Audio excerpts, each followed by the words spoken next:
Good evening and welcome to The Right Side, the show where we talk about today's news, views, opinions, and trends from an admittedly conservative perspective. I'm Chris Pareja, your host, and this evening we're going to get to do something that we always would like to have the opportunity to do at any occasion possible, and that is figure out how to poke holes in the liberal media and the way that they portray liberal ideas and liberal agenda to the masses. This evening I'm joined by Adam Guillette, Vice President at the Moving Picture Institute. Adam, thanks for joining us. Hey, thank you so much for having me. So, poking the liberal media in the eye, this is a beautiful thing. How did you get involved in that? Well, you know, what we do is a bit unique. We don't go after media or journalism. We use film and online video to advance our ideas, and that is something that you don't see happening very often from our movement. I've been involved with the organization for about 4 years, and I've been an activist before that, but it always appealed to me. The idea of using humor, using entertainment to deliver our ideas really stood out to me as a far more effective tactic than just stacking up all the facts. And it's something that we're not necessarily good at. No, you're absolutely right. There was a great article, I think about a year ago, written by the American Spectator. They talked about the great storytellers of the left. Like Michael Moore, they got Spielberg, they got James Cameron, they've got, the Sundance Institute out there, and they have all these amazing storytellers to deliver their ideas. Then they said, who are the great storytellers of the right? Well, they've got the Heritage Foundation. With apologies to the Heritage Foundation, brilliant guys, but they're not storytellers. They're policy wonks, and you can't reach the masses by stacking up statistics. You mean when the eyes glaze over, people might not pay attention fully the way that the left gets them going with the emotion? That's exactly right. So how did you get involved? I mean, what's your background? How does someone start moving toward professional storytelling for libertarian or conservative types of causes? Sure. So, as I've said, I've always been an activist. When I was in college, I published a student newspaper, which became the largest student-owned newspaper in the country. It's a lot of fun, a lot of work. But the thing that I realized pretty quickly is that if we just printed up facts and statistics and policy analysis written by 19-year-olds, we could just print one copy and save the trouble because we're the only ones who are going to read it. Right. But if we had humor, if we had a crossword puzzle, if we had a section about the Greek community on campus, if it was interesting and entertaining, and then subtly we delivered our ideas along with that entertainment, all of a sudden people would pick up our paper. So when I heard about an organization that was using that same tactic on a large scale, it was tremendously appealing to me. And which organization was the Moving Picture Institute, of course. Magic. Yes, there you go. And so, but you haven't always been at the Moving Picture Institute. You've had other backgrounds. Sure. Organizations like Americans for Prosperity and others. That's right. I launched the Florida chapter of Americans for Prosperity, which was a lot of fun. We defeated over $370 million in tax hikes in our first year, mostly pushed by Republicans. So anybody who calls me, a partisan hack, I always found that to be offensive. And then I ran a federal political action committee called the Conservative Leadership PAC and did a lot of volunteer work for a group called the Leadership Institute, which trains activists and college kids to advance their beliefs, regardless of what those beliefs might be. So you've been around the community for a while. That's right. Yep. Excellent. I'm sure that comes in handy with your role at the Moving Picture Institute. Yeah, absolutely, because I could say to people and understand, coming from an activist background, that if you want to advance your beliefs, this is the way to do it. If you want to communicate your ideas to others, the other side has got it right in terms of how to communicate, and we've been ignoring these tactics for far too long. And the interesting thing is, and I agree with the philosophy, you said MPI is not necessarily, it's not a partisan organization necessarily. There are times you work with liberal filmmakers, there are times conservative, libertarian. You're issues-based. Talk to us about that for a second. Well, sure. We're about entrepreneurship. We're about individualism. We're about school choice. These are the stories that rarely get told in pop culture today, and they appeal to you regardless of your ideological background. If you go to see a movie today and there's a business leader or a CEO in the film, you know right away who the villain's going to be, right? That has a tremendously powerful impact on popular culture and on American voters because they may never encounter a big corporate CEO on a personal level, but from every depiction they've seen in pop culture, these guys must be evil. They eat people on the weekends. Clearly. Sometimes during the week. During the week as well is even worse. But what I think is that that's outrageous. There are amazing stories of entrepreneurs out there, and people deserve to hear those stories. They deserve to hear these inspiring tales. So that's what we do. We tell the stories of entrepreneurs. We tell the stories of young people in inner cities who are denied a good educational opportunity because of big, fat, ugly union thugs.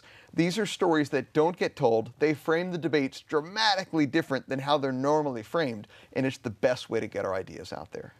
And so talk to us a little bit about what those different tactics are that you use Sure. to get your message out there. I mean, because you have a few different directions That's that you right. go as you're disseminating information and entertainment. That's right. So, for example, we did a feature-length documentary called The Cartel about the waste, fraud, and abuse in New Jersey's education system. It was very fact-based, very political, but it was geared for political impact.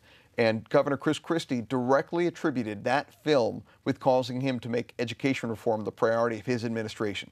We live in a world in which politicians don't read policy papers anymore. They don't even read the legislation they sign half the time. So if you want to deliver your ideas to them, film and video is the best way.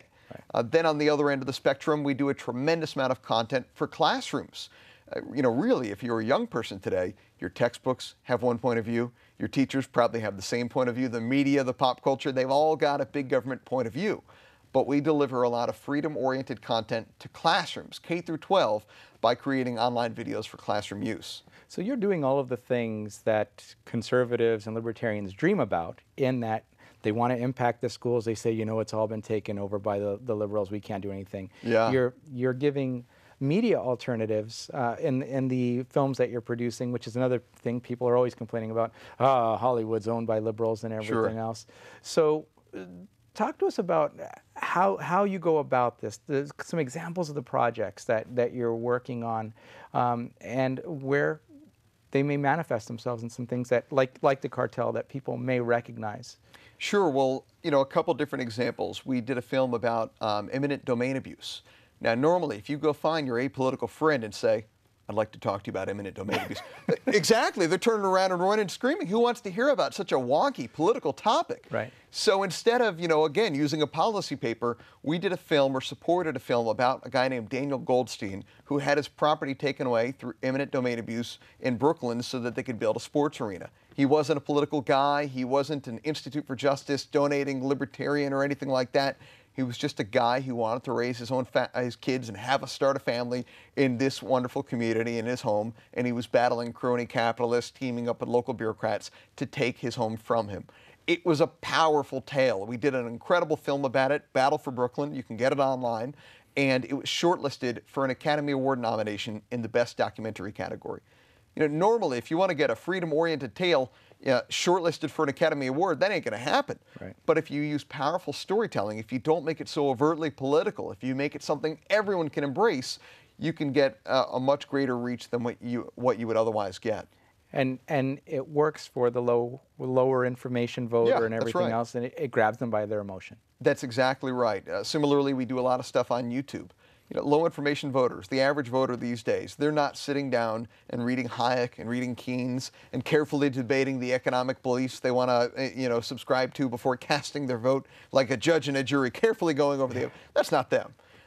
But you got to go fishing where the fish are. So we do YouTube videos, for example, with all kinds of things advancing our beliefs. We have a recurring show on YouTube currently called Econ Pop, which you can look up on there. The host, Andrew Heaton, discusses the economic themes of pop culture movies and TV shows in a lighthearted manner.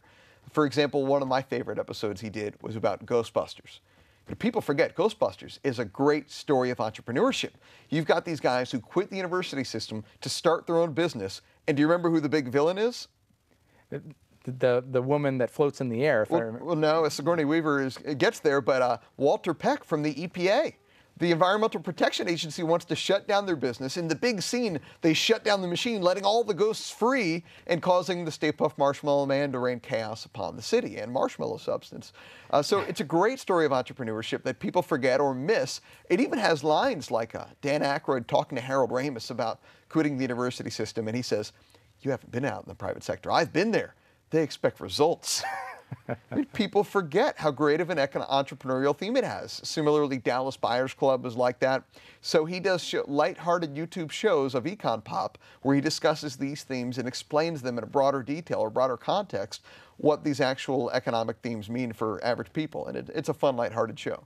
And it's a way to get the ideas to actually stick in people's heads because they pay attention. That's it. Exactly. So just out of curiosity, what do you find the sweet spot to be for the YouTube types of entertainment? Is it a 3-minute slot, 10 minutes, 30 seconds, or is it just a variety depending on the content that you're covering? It's a little bit of everything. I mean, obviously brevity is, the key for good YouTube stuff, but Econ Pop's a little bit more long form. They're, closer to 10 minutes, but it depends on the audience you're going for. If you're going for, just something, quick and funny, you could do a short form, but if you're going for something that, even if it's not going to get as many hits, we'll do a better job of delivering the ideas.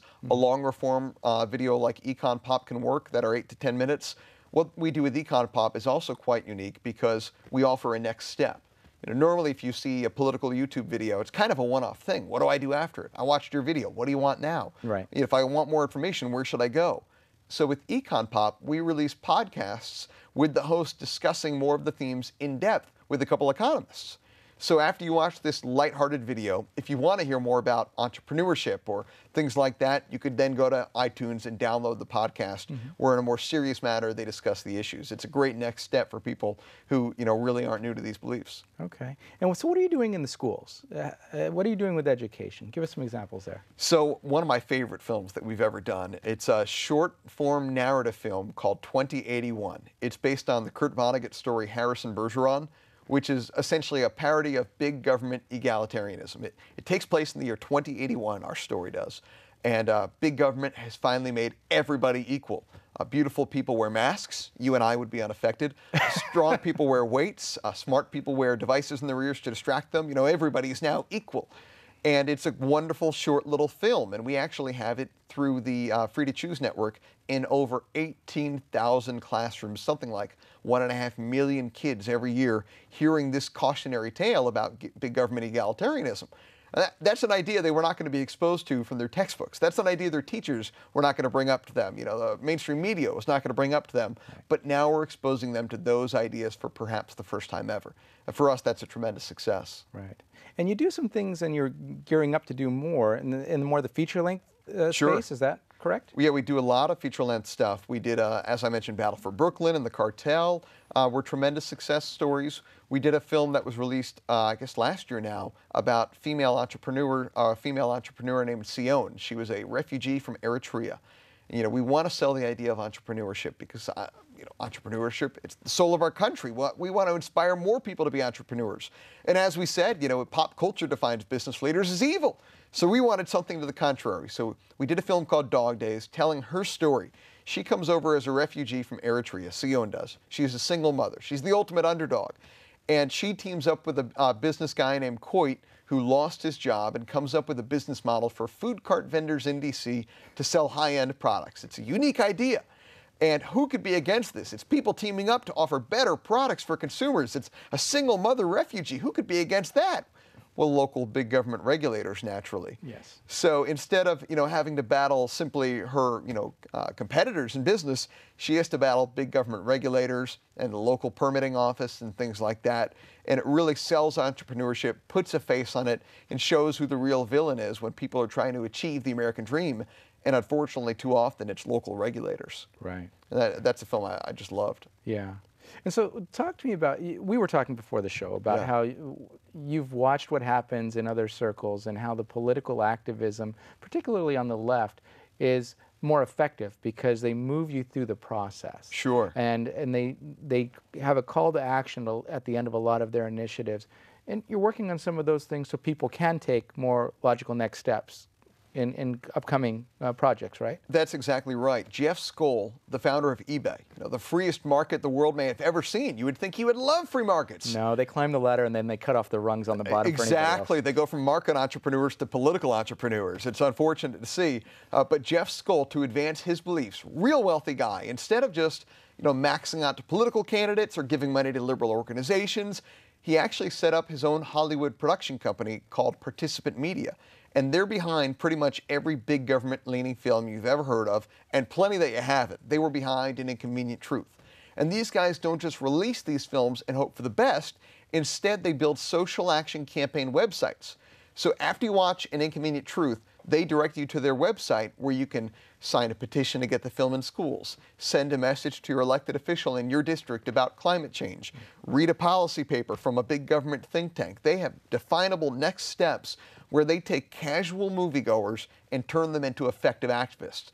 We've had success like that with The Cartel, but now we want to do it in a grand scale that the freedom movement has never seen before. And we're going to be launching our own social action campaigns where after you see our films, you can click and read a policy paper from Cato or from Reason or from any other organization. You can click and sign up to be an activist for Americans for Prosperity or Freedom Works. You can click and try to get this film into classrooms. For us, for the freedom movement, it'll take low information voters. It'll take casual moviegoers and turn them for the first time in their lives into effective activists. It's incredibly exciting. It is incredibly exciting because one of the problems with our side of the spectrum is that people might be ticked off for a little while, or they get educated and then they do nothing. That's it.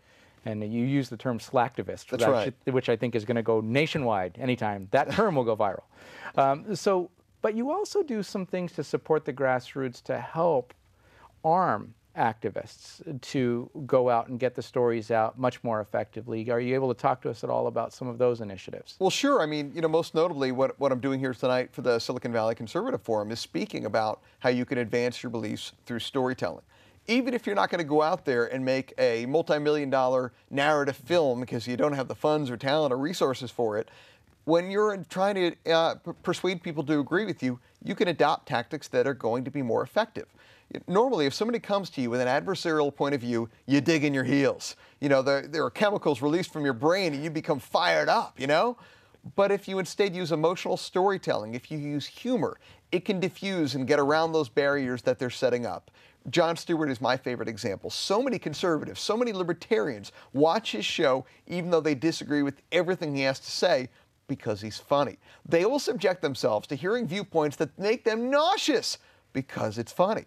So when you're trying to convey your beliefs, use humor, use entertainment, use storytelling with it, and it's going to be far more effective than endlessly reciting statistics that are going to put people to sleep. Use individual stories of people whose lives are being impacted by whatever big government policy it is that you're bothered by. And I'm bothered by all of them. You could supplement it with facts, but you've got to lead with storytelling and entertainment. People make decisions emotionally, and then they support it logically. They look for facts to back up decisions that they've already made. So all of our analytical friends just made a list of the bullet points, but they have no idea what that translates to in real life. Give us a story. Walk us through what that looks like in real life. Taking something that could be very heady policy and making it attractive to viewers outside of our circles. Well, one of my favorite examples for a film we're working on right now is called Virginia. It's about Virginia Walden Ford. She was a poor African-American woman in D.C., not political, not an activist at all, just wanted better schools for her kids. So she launched a campaign, became a big crusader, and as a result of her work, George Bush signed into law the DC Opportunity Scholarship Program. Normally, when you hear education reform being debated, it's a battle of boring old rich people who don't want to pay their taxes versus teachers who are clearly the most noble of all humans and never have any other goals or motives. But if instead you're telling the story of kids being denied a good education opportunity by big fat ugly union thugs, it dramatically reshapes the debate. It dramatically reframes it. And he who frames the battle wins the battle. Right. So if you use storytelling, and then you could back it up and say, these kids in D.C. aren't alone. There are tens and hundreds of kids, hundreds of millions of kids nationwide stuck in bad schools, and they all deserve better education opportunities. That's much more effective than just reciting statistics about how charter schools outperform public schools or things like that. If you can tell the stories of people affected by bad government policy, that's going to resonate. So what you're saying is don't lead with the facts. That's right. Draw people in, make sure they're still in the room with you, and then you can sprinkle the facts in a little bit toward the end. That's exactly it. We're not saying to abandon the facts. We're not saying to abandon logic or rational thought or any of those things. That would be outrageous. I'm just saying to lead with the storytelling, bring them in with the emotional storytelling, and then explain how Virginia is not anecdotal. There are plenty of other people in similar circumstances. Okay. Excellent. So are there any other projects that you have that are going to be coming out within the next 3 to 6 months that you want people to look out for? Well, one I'm really excited about, it's called How an Economy Grows. The radio talk show host Peter Schiff and his brother Andrew Schiff wrote a fantastic book called How an Economy Grows and Why It Crashes. It's a great, almost modern update of the Henry Hazlitt book, Economics in One Easy Lesson, where each chapter explains in simple text and simple words what causes inflation, what helps an economy grow, what wrecks an economy. It's very easy to understand stuff.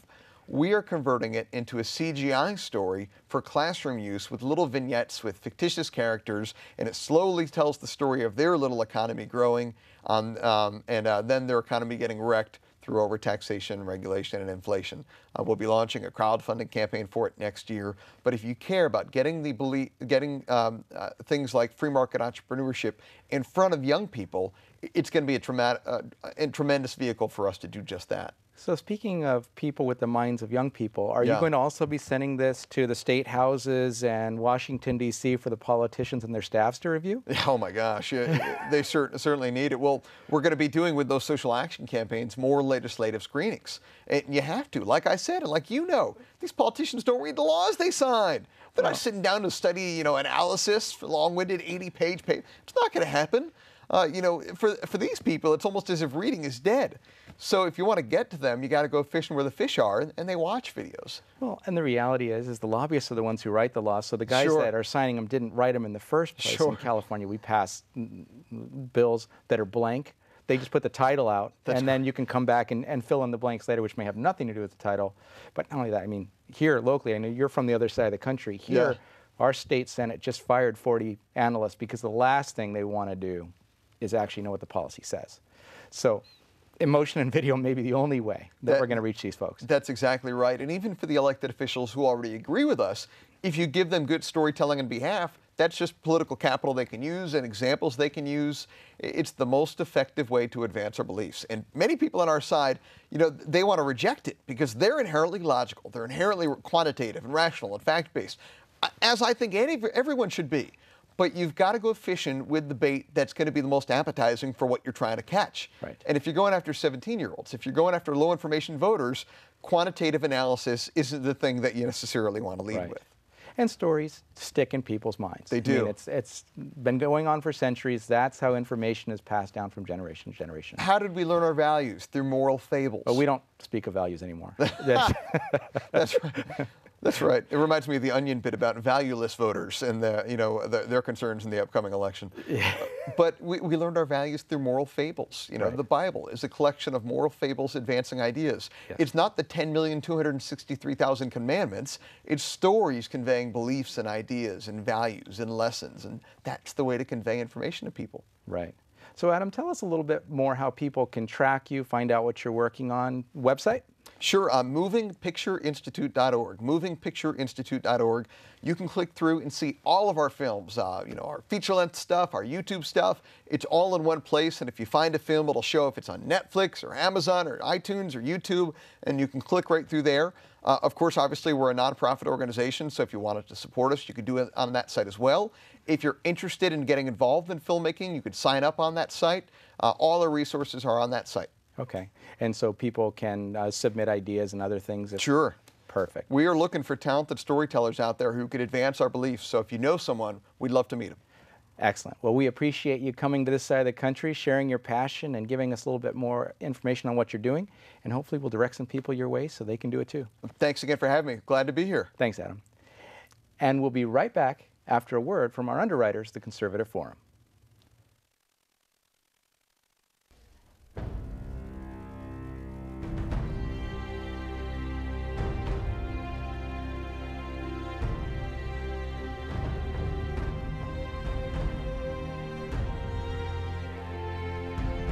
The Conservative Forum of Silicon Valley began with 20 conservatives meeting at a restaurant in November of 2003.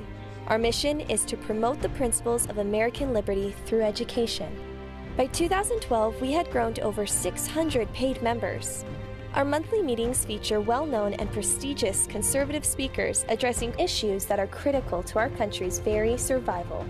This includes speakers like Victor Davis Hanson, Andrew Breitbart, David Horowitz, and many others. In addition to our monthly meetings, we sponsor a conservative local cable access TV show, The Right Side, covering today's topics. Our Constitution discussion group not only teaches the Constitution, but started our annual essay contest that awards 2 $1,000 scholarships to local high school seniors. We are a virtual clearinghouse for grassroots organizations by providing them with table space at no charge in our exhibit area. There are typically a dozen groups represented. If you are like-minded, join us at our next meeting and become motivated and empowered. Liberty. Made in America.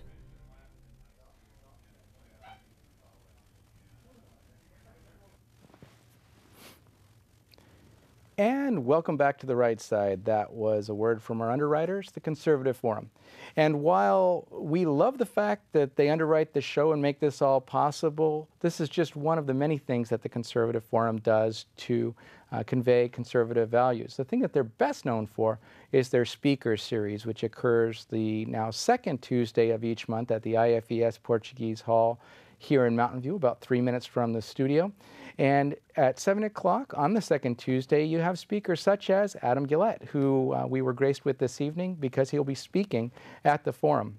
And looking at upcoming speakers, we have Bill Whittle returning on January 13th. He's from PJ Media, a great entertainer and very effective at getting out the conservative and libertarian message. David Barton, founder and president of Wall Builders, will be here on February 10th. Dennis Michael Lynch, producer of They Come to America, on the 10th of March. John J. Miller on April 14th. And May 12th, Alan West. If you'd like more information about the upcoming speakers and the things that the Conservative Forum does, you can find that at theconservativeforum.com. And in closing this evening, I'd just like to remind you that a lot of times conservatives and libertarians sit around lamenting the fact that we have no alternative to the liberal media, we have no control over the liberal mindset in our school systems, and organizations like the Moving Picture Institute give us an opportunity to fight back. But in order for us to fight back effectively, we have to know more about what they do, how we can participate and help and augment. And if you've got those creative juices flowing for yourself, there are outlets for you to use those in an effective way to get our point across and to really sway the opinions of the masses. I do encourage you to look them up again at movingpictureinstitute.org or at thempi.org as well. I've been your host this evening, Chris Pareja. This has been The Right Side, and I look forward to seeing you again in person or on the show sometime soon. Thanks again.